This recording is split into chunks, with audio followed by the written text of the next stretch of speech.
pemerintah, khususnya kepolisian, kita kasih tahu kalau nggak mau terjadi peristiwa seperti di Perancis, penghinaan Nabi dipenggal, saudara. Nah tolong, kalau ada laporan penista agama, proses dong.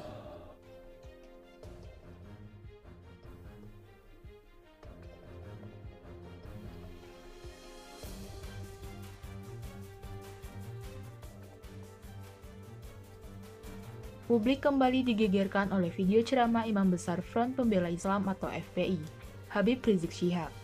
Video ceramah Habib Rizik tersebut salah satunya dibagikan oleh Ketua Ikatan Cendekiawan Muslim Indonesia atau ICMI, Jimli Asidik lewat akun Twitter miliknya, Rabu 18 November 2020.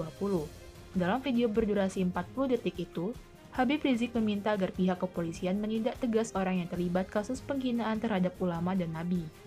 Habib Rizik dalam ceramahnya pun menyinggung kasus pemenggalan seorang guru di Prancis, bernama Samuel Paty, pada Oktober 2020. Kepala Samuel Paty dipenggal karena menunjukkan kartun Nabi Muhammad SAW kepada murid-muridnya. Video tersebut sontak menyedot perhatian publik. Kepada pemerintah, khususnya kepolisian, kita kasih tahu kalau nggak mau terjadi peristiwa seperti di Perancis, penghinaan Nabi dipenggal, saudara.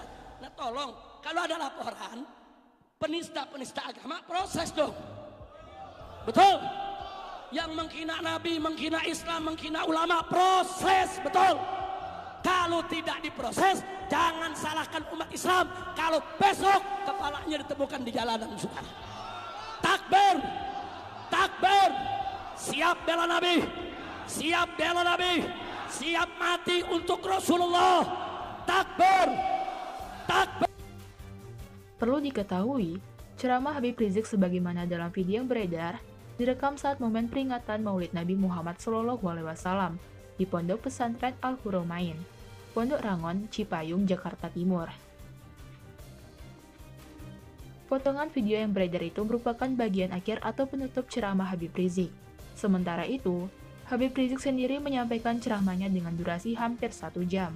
Dalam ceramahnya, Habib Rizik menyinggung tentang berbagai riwayat penghinaan terhadap Nabi Muhammad SAW. Kendati begitu, tak seluruh penghina Nabi Muhammad SAW dibunuh. Ketua Mahkamah Konstitusi atau MK 2003 hingga 2008, Jimli Asidik menyebut pidato Imam Besar Front Pembela Islam atau FPI, Habib Rizik Syihab penuh kebencian. Dia meminta aparat menindak agar provokasi tersebut tidak menyebar luas. Ini contoh ceramah yang bersifat menantang dan berisi penuh kebencian, permusuhan, yang bagi aparat pasti harus ditindak. Jika dibiarkan provokasinya bisa meluas dan melebar. Hentikan ceramah seperti ini, apalagi atas namakan dakwah, yang mesti dengan hikmah dan muazzah hasanah. Kata Jimli lewat akun Twitter, @jimlias, Rabu 18 November 2020. Adapun pidato yang dimaksud adalah ceramah Rizik yang menyinggung soal penistaan agama. Lebih lanjut, Jimli mengatakan bahwa era modern merupakan dunia yang kompleks. Kehidupan saat ini memerlukan spesialisasi, sehingga setiap orang dapat berbagi fungsi dan peran. Dalam hal itu, ulama harus memiliki spesialisasi dan membagi tugasnya. Mengenai urusan politik kenegaraan, dapat diserahkan kepada partai politik atau organisasi politik. Sedangkan kualitas akhlak bidang lain jadi fokus dakwah ulama. Ini bukan sekularisme, tapi manajemen dakwah, ujar Jimli. Jimli juga menjabarkan bahwa tugas pemimpin dalam kehidupan bersama adalah memberikan keadilan, menjaga kerukunan, memakmurkan, dan mengawal kebebasan agar teratur untuk mendorong kreativitas dan inovasi ke arah pencerahan dan kemajuan peradaban. Jika tidak, maka tidak diperlukan pemimpin sama sekali, ungkap Jimli. Pernyataan Ketua Mahkamah Konstitusi 2003 hingga 2008, Jimli Asidik tentang Imam Besar Front Pembela Islam atau FPI, Habib Rizik Syihab atau HRS, menyulut pro dan kontra warganet. Setelah 13 jam, pernyataan yang tayang pada akun Twitter miliknya @jimlias telah mengoleksi 5.500 komentar, 7.100 retweet, dan 15.400 likes. Salah satu komentar yang kontra adalah @switorobi. Dia membalas bahwa zaman Rasulullah ada kisah seseorang yang dibunuh karena menghina Rasulullah.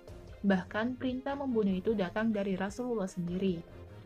Hal tersebut pun ditanggapi oleh akun @jaskaka04 yang menyatakan pendukung Habib Rizik gemar mencari kisah sadis dibandingkan dengan kisah yang memberikan teladan saling menyayangi sesama manusia.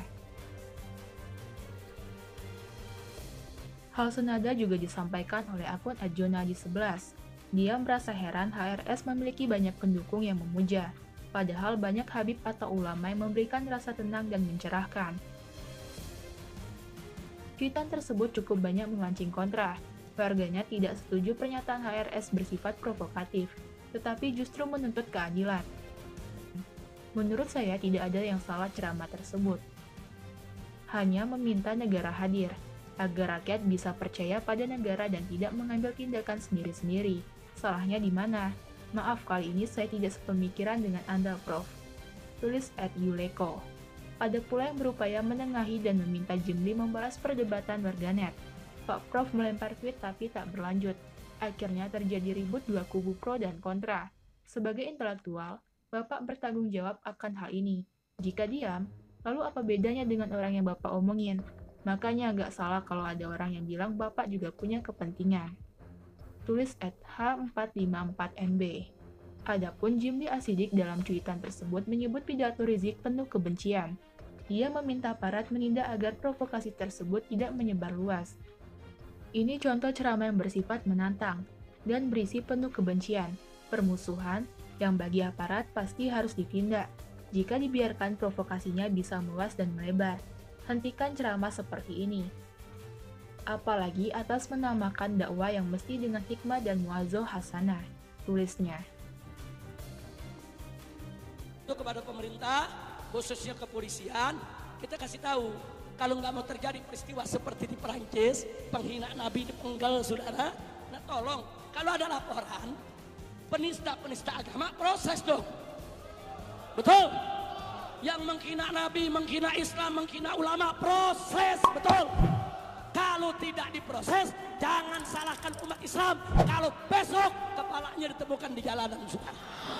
Takbir, takbir, siap bela Nabi. Siap bela Nabi, siap mati untuk Rasulullah.